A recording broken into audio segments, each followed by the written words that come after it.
Sevilla, capital de capitales, fervor de literatos y amor de poetas. Una de las más bellas síntesis de una sociedad profundamente imbuida de ese Al-Ándalus mítico. Un Al-Ándalus tan formidable como desconocido para muchos.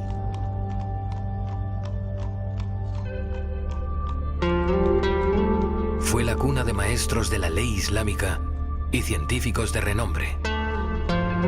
Una vez que pisamos sus calles, la señal de pertenencia a la ciudad se apodera de nosotros.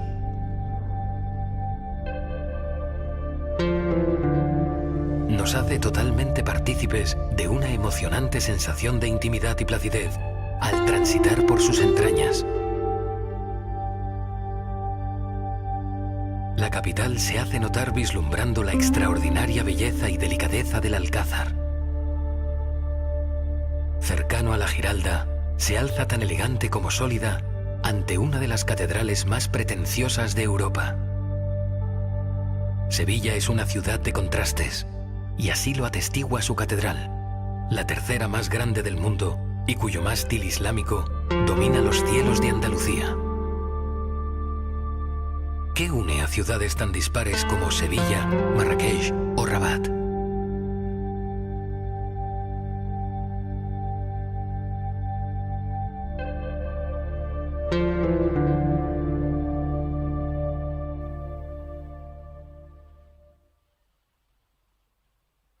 De Sevilla dijo el gran geógrafo andalusí Al-Zuhri que es la novia de las ciudades andaluzas. Él dice que por qué llevaba al Jarafe como corona nupcial y llevaba al río, a Guadalquivir, ese gran esplendoroso río de Betis antiguo y Guadalquivir en la época andalusí, que lo lleva como collares en su garganta. Entonces es la novia. Eso es una expresión resumida, pero ¿qué es lo que resume? Resume toda esa tendencia nueva dentro de la época taifa, del urbanismo. Una tendencia espectacular en lo que será a la belleza arquitectónica. Antiguamente se hablaba una lengua similar a ambos lados del mar, sometidas al mismo imperio. Las raíces de Sevilla se hunden en una mítica nebulosa 3000 años atrás, cuando, según dicen las viejas crónicas, Hércules la fundó. La historia de Al-Ándalus tiene una fecha de inicio y una fecha de fin, que sería el 711 y el 1492. A lo largo de esos 8 siglos va a haber cambios importantes, pero hay una serie de cuestiones que se mantienen a lo largo del tiempo. Tenemos que partir de que los hechos que se produjesen en el 711 fueron reflejados históricamente, es decir, documentalmente, 150 años después. Por lo tanto, eso no es una fuente primaria para el conocimiento de la historia, eso ya es una fuente trucada en dos sentidos: para legitimar un poder ya establecido, que es la Córdoba Omeya, y para legitimar un enfrentamiento desde el norte, reinos castellano y Astur. Todas las crónicas van a surgir a la vez y todas se fundamentan precisamente en un mito. Hay un hecho que también claramente condiciona la historia de Al-Ándalus, que es el califato omeya de Córdoba. Literariamente tiene un valor incalculable, lo que ocurre es que no sabemos distinguir literatura e historia, ¿no? Es la sede de San Isidoro de Sevilla, ciudad ilustre de la aristocracia goda y más tarde de los notables yemeníes. Fue capital y taifa del mítico Al-Mutamid. La cultura de esta tierra en la Alta Edad Media, la cultura de Al-Ándalus, hija de las personas que vienen de la península árabe y de Isidoro de Sevilla, la cultura que está aquí.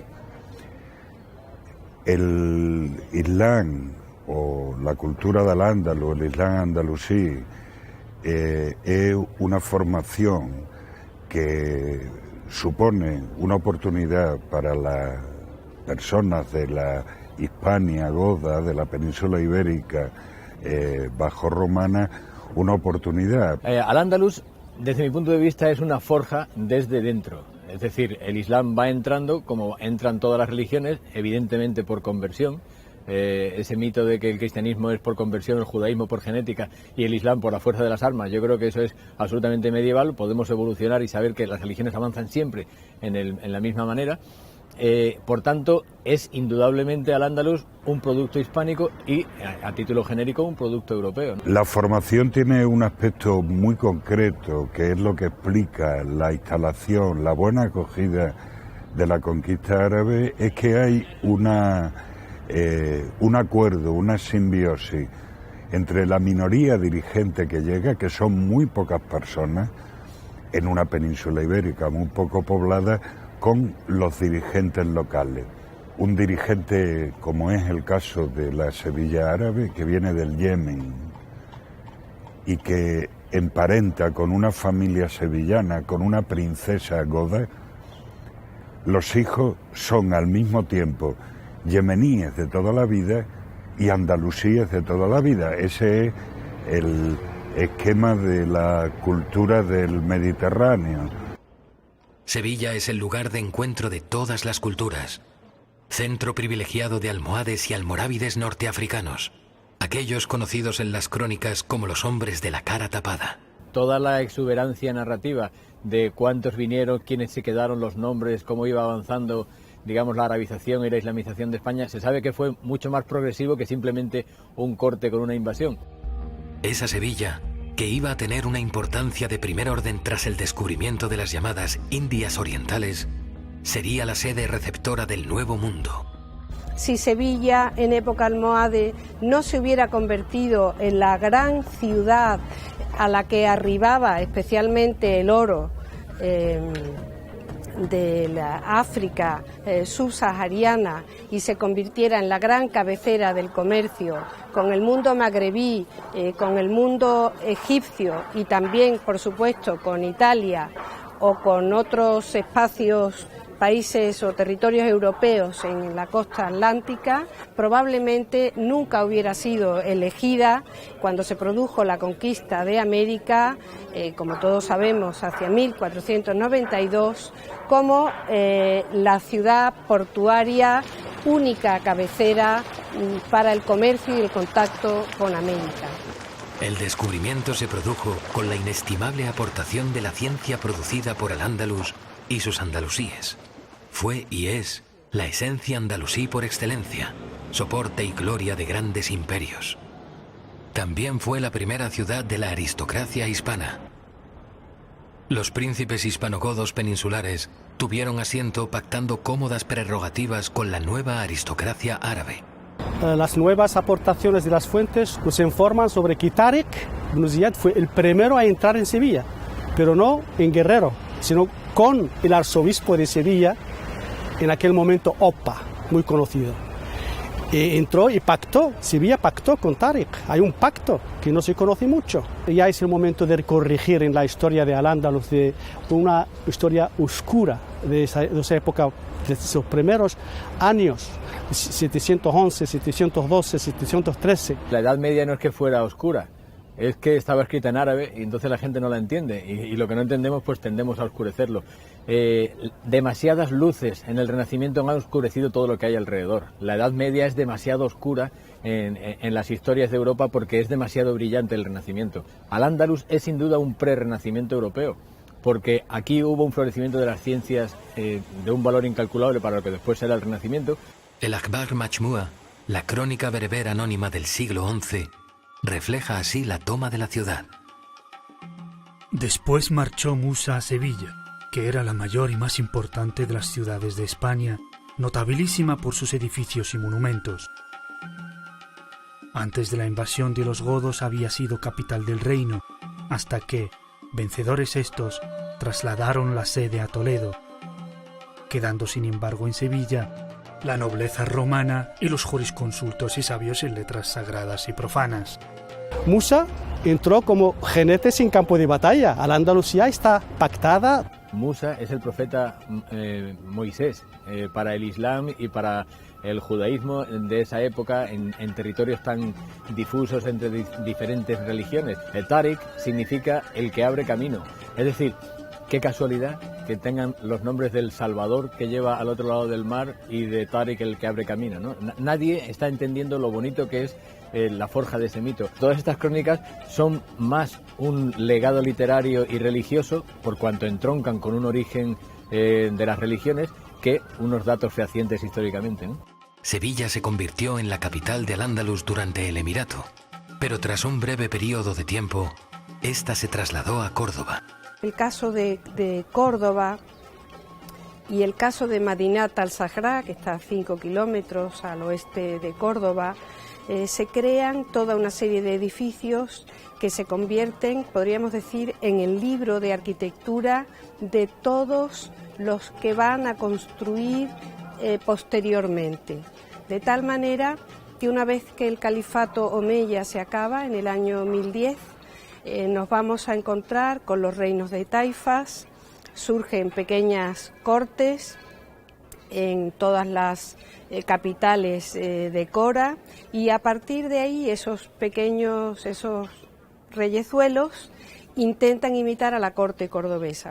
Pero el momento donde más despuntó la ciudad fue durante las primeras taifas, tras la descomposición del califato. En el momento en que cae el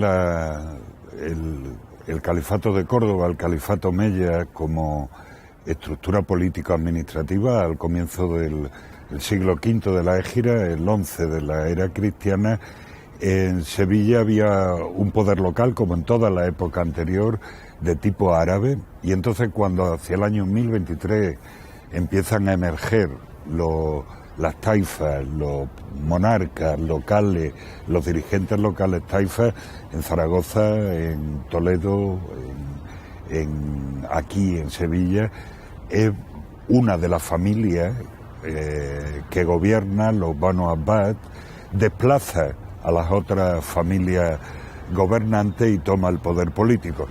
Son en su conjunto reinos de mucho brillo cultural, científico, pero de una debilidad política de conjunto, debilidad política frente a los reinos del norte de la península ibérica, en concreto Castilla, que es la potencia emergente, y los almorávides del norte de África.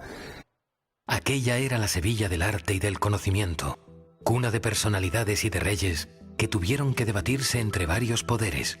La filosofía heredada de la cultura grecolatina, que pasa por todo el mundo árabe y por Al-Ándalus. Aristóteles, la base de la cultura occidental, no pasa directamente de Grecia hasta las universidades francesas, pasa a través del mundo árabe, de Averroes. Averroes, el cordobés, fue juez aquí y médico en Marrakech durante la época de los almohades, y estas obras son las que después pasan el pensamiento. La modernidad occidental está hecha sobre la herencia árabe. Cuando Córdoba deja de ser la capital de un califato, no es que desaparezca, sino que es, por así decirlo, clonada en muchas otras capitales. Es decir, Al-Ándalus, digamos que no es que se divide, sino que se reproduce dentro de sí mismo. Yo creo que ese momento es el siglo de oro de Al-Ándalus en términos literarios, en términos científicos, en términos históricos y en términos económicos en gran medida. Por ejemplo, hay uno de los personajes más curiosos de la historia de Al-Ándalus que se llamaba Abbas Ben Firnas. Este era un señor del siglo IX, nacido en Ronda, pero que vive en Córdoba, que era un poco Leonardo da Vinci, el hombre enciclopedia de la época, gramático, matemático, físico, y que fue el primer andaluz o el primer árabe que voló, en realidad que intentó planear con una ala que se había fabricado desde la Torre de la Ruzafa de Córdoba. Este personaje pues dejó su nombre en el Aeropuerto Internacional de Bagdad. Una ciudad envuelta en contradicciones, amenazada por el norte cristiano y turbada por el sur almorávide. Vio asentarse entre sus muros al rey taifa Al-Mutamid, justo antes de la llegada de los velados de la cara tapada, en el siglo XI. Mientras toda Al-Ándalus se convertía en una jaula de grillos, su rey Al-Mutamid se sometió a una terrible contradicción para unir de nuevo la deriva de las taifas andalusíes. tuvo que ceder definitivamente ante los militarizados reinos cristianos. Estamos hablando además de la época de las cruzadas. En el año 1085, cuando Castilla conquista Toledo, es justamente 5 años antes de empezar la primera cruzada, es decir, que en el conjunto del Mediterráneo, el Mediterráneo dio la vuelta de un predominio del Mediterráneo sur, se pasó poco a poco a un dominio del Mediterráneo norte. En este enfrentamiento, Al-Ándalus era la frontera, los reinos de Taifa la frontera, y fue cuando se produjo el primer retroceso territorial de importancia en el conjunto de Al-Ándalus. Al-Mutámid fue un rey desterrado por aquellos que unificaron bajo su poder el Islam peninsular. De su boca salieron palabras como: prefiero ser camellero en África que porquero con los castellanos. El poeta andalusí Ibn Labana narró el destino que corrió el rey sevillano. Podré olvidar cualquier cosa, menos aquella mañana en el río. La familia del rey en el velero, como muertos en sus tumbas. El pueblo llenaba sus orillas, mirando con asombro aquellas perlas flotando sobre la espuma. El pueblo llenaba las orillas, mirando con asombro aquellas perlas flotando sobre la espuma del agua. Los almohades y los almorávides sí entran de alguna manera suponiendo un cambio cualitativo en la historia de las taifas, y el momento en que los almohades y después con mucha fuerza también los almorávides encuentran Sevilla, yo creo que de alguna manera Sevilla, que iba a ser la espuma, digamos, de una cierta oleada desde el sur, se acaba convirtiendo en una capitalización de todo aquello. Tras el desmoronamiento almorávide en la península, Sevilla fue erigida como capital del califa almohade por Abu Yaqub Yusuf.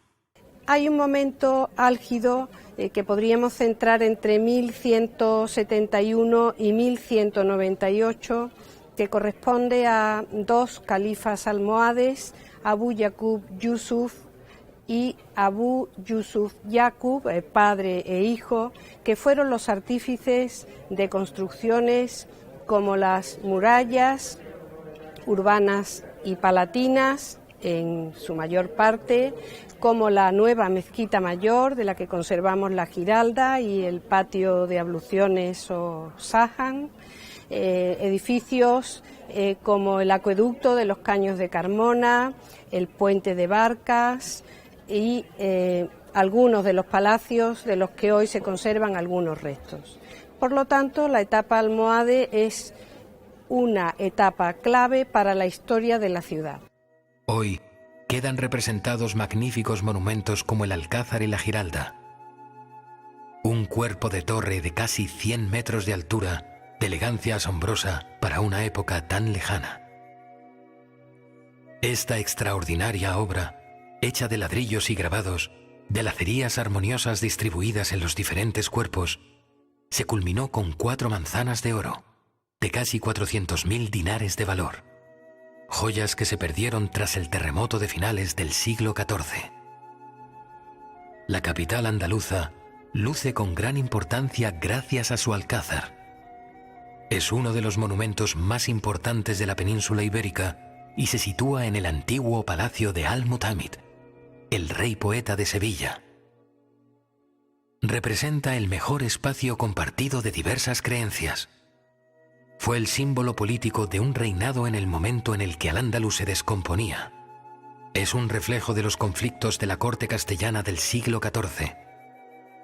En ella, Pedro I luchaba con Enrique II por el control de la corte y el poder en la península. La gran reforma cristiana de los alcázares vendrá de la mano de Pedro I, que va a utilizar además el Palacio Sevillano como un instrumento de su política de acrecentar el poder real y de estructurar lo que se ha venido a denominar el Estado moderno, es decir, un Estado ya que cuente con unas estructuras y unas instituciones que, aunque emanando de la realeza, tengan su propia autonomía, desde la administración de la justicia a la gestión de las finanzas. Esta fortaleza simboliza que el arte andalusí no era ajeno al de los castellanos, sino propio, exclusivo y puramente hispano. Es por eso que Pedro I no vaciló en llamar a los alarifes musulmanes del vecino reino de Granada para la ejecución de sus más bellas y monumentales obras. Pedro I quiso representar la fusión con las tradiciones musulmana, judía y oriental. La fusión la vemos en los yesos del Alcázar, en sus cúpulas de madera, en sus fragancias y en sus deliciosos jardines salpicados de agua. Por ejemplo, el caso de yeserías, es muy común la reutilización de capiteles que vemos constantemente a lo largo de la historia de Al-Ándalus, pero a la vez hay una renovación, hay un cambio de estética que se mantiene en la época siguiente, en la época nazarí, el sultanato nazarí. Pero es en el Alcázar donde encontramos el más bello escenario del mudéjar en España, especialmente en el patio de la Montería o en la Sala del Yeso. Un alcázar erigido sobre una estructura previa almohade, de delicados ornamentos que nos recuerdan a la Alhambra granadina. El Alcázar de Sevilla y la Alhambra son dos edificios hermanos, porque son casi prácticamente contemporáneos, hechos por dos monarcas que evidentemente tuvieron un gran espíritu constructor y además fueron amigos y aliados. Luego es evidente que hubo un trasvase de ideas, sin duda de artífices y de artesanos. En los salones de embajadores y el patio de las doncellas se pueden leer inscripciones de la Biblia en árabe, en un ejercicio de imitación de los modos islámicos. La cuba, en el fondo, es un elemento que arranca de época antigua. En el mundo clásico, la sala cubierta con cúpula, que además tiene unas connotaciones, porque es la representación, podríamos decir, del universo, de la bóveda celeste, y quien está debajo de él es un poco el centro del universo. Eso enfatiza la idea del monarca como centro del poder. Eso es asumido en el mundo islámico y también en el cristiano. Tenemos un ejemplo paradigmático que es el Salón de Comares de la Alhambra, donde además esa cúpula adopta la forma de un techo estrellado. En el fondo yo creo que estamos hablando de un arte de Al-Ándalus, que es cierto que Al-Ándalus en principio es solo la parte bajo dominio musulmán, pero que en el fondo, al ser un territorio bastante común, el de la península, el arte se convierte en un arte de la península ibérica, que tiene sus raíces en la cultura islámica, en la cultura andalusí, pero que los cristianos, a medida que avanzan en el territorio, asimilan e incorporan a su propia cultura. El patio del Yeso, con sus albercas y arcos a los lados, ya muestra una Alhambra incipiente y refleja la sensibilidad de los musulmanes. Además del Alcázar, son muchos los atractivos de Sevilla. Uno de los más importantes es la antigua mezquita de Ibn Adas, convertida hoy en la iglesia de San Salvador y segunda en importancia tras la Catedral de Sevilla. Fue una fundación de la época emirial omeya y de la que se conserva la torre, el alminar, aunque como tantas otras torres fue transformada en campanario y por lo tanto tiene dos cuerpos superiores que corresponden a época cristiana, pero también se conserva la inscripción fundacional, que es el epígrafe de Al-Ándalus más antiguo, que conservamos del año 829 y que fue cuando se demolió la iglesia en el siglo XVII. Las columnas se trasladaron a las afueras de Sevilla, a un humilladero, y se convirtió en el quemadero de la Inquisición.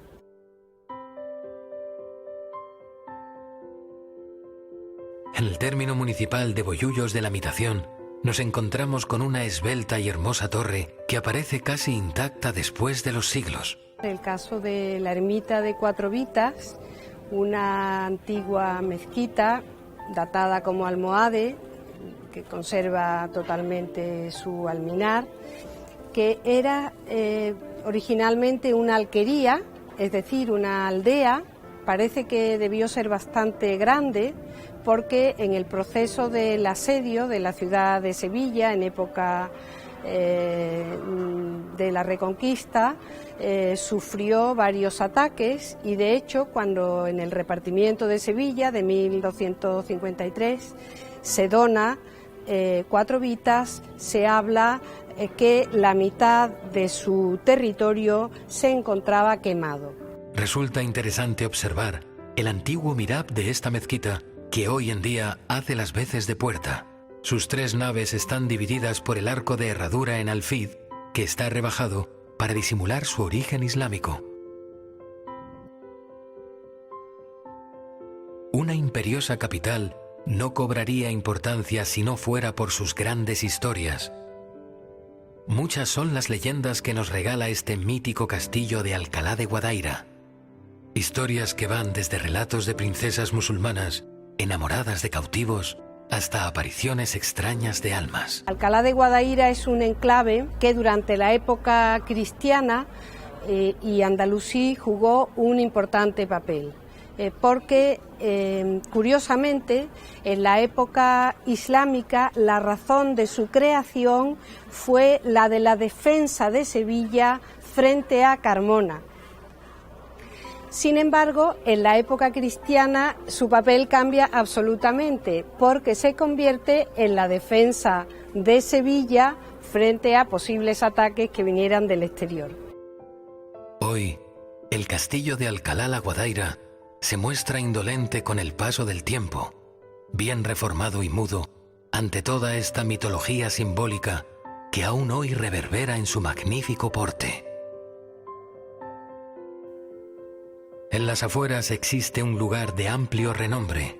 Se trata de Écija, ciudad que fue capital de una rica civilización y un nudo de comunicaciones entre diversas zonas. Está dotada de importantes monumentos cuyo origen data de la época andalusí y de un bello mudéjar apreciable en sus esbeltas torres. Vigías que, como nuevos minaretes, se elevan estilizados sobre esta blanca ciudad. Écija, que en época islámica era una madina y tenía su cora, su provincia, donde se conserva la casi totalidad del recinto amurallado construido en época almohade. A la ciudad la envuelve un mudéjar que se extendería por toda Andalucía. Estos modos constructivos los utilizaron y admiraron los maestros cristianos y lo hicieron propio, pues pertenecía a toda una sensibilidad artística mediterránea. Écija es una síntesis arquitectónica extraordinaria de minaretes, calles, casas y trazados irregulares. Sus rincones, aún hoy día, marcan de un modo profundo la realidad urbanística de esta importante población durante la época emiral y califal y más tarde dentro de la taifa de la Sevilla de Al-Mutamid, ya en el siglo XI. La Torre del Oro es otro de los monumentos emblemáticos de la ciudad. Antiguamente, funcionaba como puesto de vigilancia portuaria a orillas del Guadalquivir, en la época almohade. Era conocida como Borj al-Sahal, a consecuencia de sus azulejos dorados que se iluminaban en la salida y en la puesta de sol. Fue erigida en el momento de las segundas taifas, poco antes de la conquista de Castilla. Esta torre se correspondía con otra opuesta al otro lado del río. Ambas estaban unidas por una cadena que a modo de barrera aduanera juntaba y separaba el tránsito de barcos por el Guadalquivir. La dulce y personal Sevilla está bañada por el río Guadalquivir. Es el ornamento de la ciudad y la dota de una vitalidad y belleza especial. Acertaba Ibn Khaldún cuando decía: los monumentos de un estado dependen de su potencia original. Efectivamente, los monumentos son debidos al poder del Estado en el momento de su construcción. Los vestigios que deja son proporcionales a su poder. El rey, el último rey abadí de Sevilla, dice que nosotros hemos perdido todos los lazos de parentesco tribal y nos hemos convertido en pueblos, no en tribus ni en etnias. Es decir, que la evolución social en toda Al-Ándalus ha llegado a su máximo en Sevilla Abadí, con la desaparición total de lo que es las estructuras tribales y las estructuras étnicas. Se ha constituido lo que es la entidad andalusí. Por ejemplo, los proverbios refraneros populares, las jarchas, las muashahat, lo que quedan algunas veces de algunas cosas. Los refranes era un poco la quintesencia de la forma de vida, del pensamiento, de la norma. Aquí en Sevilla se dan refranes muy antiguos, provenientes de la península árabe, o refranes generados en la herencia anterior. Los olivos o te hacen rico o te condenan a la pobreza. No hay olivos en la península árabe, pero hay aquí en el territorio antes de llegar los conquistadores árabes. Si el año es bueno por la climatología, pueden hacerte rico, pero si el año es malo, el olivo es un árbol que necesita mucho trabajo y uno ha puesto el trabajo pero no ha obtenido el beneficio, ¿no? No le faltaba razón a Ibn Jaldún, ya que es cierto que otra señal de identidad que hace de Sevilla una ciudad de renombre es la arquitectura de sus casas, hogares para los que también tuvo palabras el escritor hispanoárabe Al-Sakundi. En la mayoría de ellas no falta agua corriente ni árboles frondosos, tales como el naranjo, limonero, el cidro y otros. Al-Ándalus es única y exclusivamente un espacio y una cultura donde se estableció una sociedad que hizo viable la vida de personas y colectividades, que al final es lo único que tenemos que buscar.